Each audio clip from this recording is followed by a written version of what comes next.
मुंबईत कचरा संकलनामध्ये 3000 कोटींचा घोटाळा आहे। कचरा वेचक कर्मचारी तसा आरोप करतायत।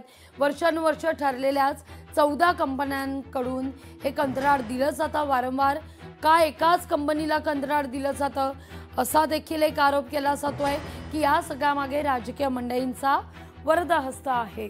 कचरा कर्मचाऱ्यांनी या सगळ्याविषयी आरोप केलेला आहे। लोकशाही मराठीकडून सफाई कर्मचाऱ्यांच्या प्रश्नावर सातत्याने मुद्दा उपस्थित केला जातोय। जर तुमच्या परिसरात असा काही कचरा असेल तर तुम्ही आम्हाला व्हिडिओ, माहिती, फोटो हे देखील पाठवू शकता। या सगळ्या माध्यमातून तुम्ही आम्हाला माहिती देऊ शकता।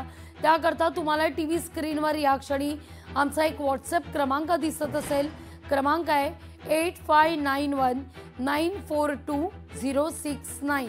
क्रमांक पुन्हा एकदा सांगते 85919942 या क्रमांकावर तुम्ही आम्हाला तुमचे फोटो, कचरा संदर्भातल्या व्हिडिओ आणि माहिती आम्हाला पाठवू शकता।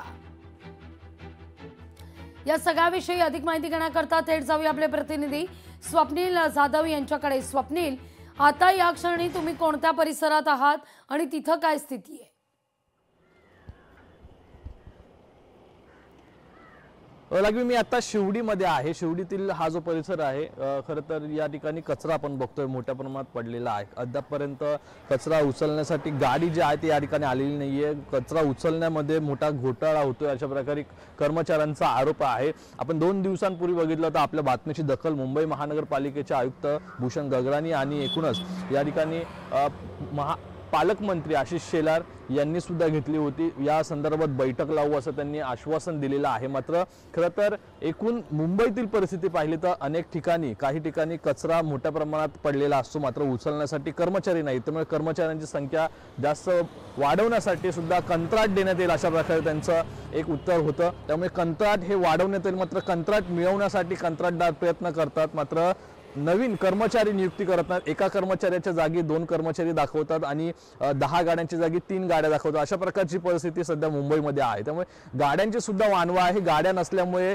मोडकळीस आलेल्या गाड्या आम्हाला वापराव्या लागतात असं त्यांचं मत आहे। या ठिकाणी जे डबे ठेवलेले आहेत हे डबे सुद्धा किती नादुरुस्त आणि नुकसानग्रस्त आहेत हे आपल्याला पाहायला मिळतात। अनेक डबे जे आहेत ते मोडकळीस आलेले आहेत। त्यामुळे नवीन डबे सुद्धा मुंबईतील अनेक उपनगरातील अनेक भागामध्ये लावण्याची गरज आहे। खरं तर या डब्यांची क्षमता सुद्धा कमी आपल्याला पाहायला मिळते। त्यामुळे या सर्व प्रकरणामध्ये कर्मचाऱ्यांकडून अशी मागणी होती की या संदर्भात वाढ करण्यात यावी, कर्मचाऱ्यांच्या सुविधांमध्ये वाढ करण्यात यावी आणि चांगल्या गाड्या कचरा संकलनासाठी वापरण्यात याव्या अशा प्रकारची कर्मचाऱ्यांची जी मागणी आहे। कर्मचाऱ्यांचे जे प्रश्न आहेत ते लोकशाही मराठीच्या माध्यमातून आपण सातत्याने लावून धरत आहोत। मात्र यामध्ये जोपर्यंत आयुक्त असतील, मुंबई महानगरपालिकेचे कर्मचारी अधिकारी असतील आणि एकूणच महाराष्ट्र राज्याचे मुख्यमंत्री, उपमुख्यमंत्री आणि पालकमंत्री या प्रश्नांवरती ठोस उत्तर देत नाही तोपर्यंत लोकशाही मराठीकडून आपण हे सातत्याने प्रश्न लावून धरणार आहोत। मात्र आता बैठकीचं जे आश्वासन दिलेलं आहे ते किती दिवसामध्ये बैठक लावून या संदर्भातील कार्यवाही करण्यात येते हे पाहणं महत्त्वाचं असेल। लागवी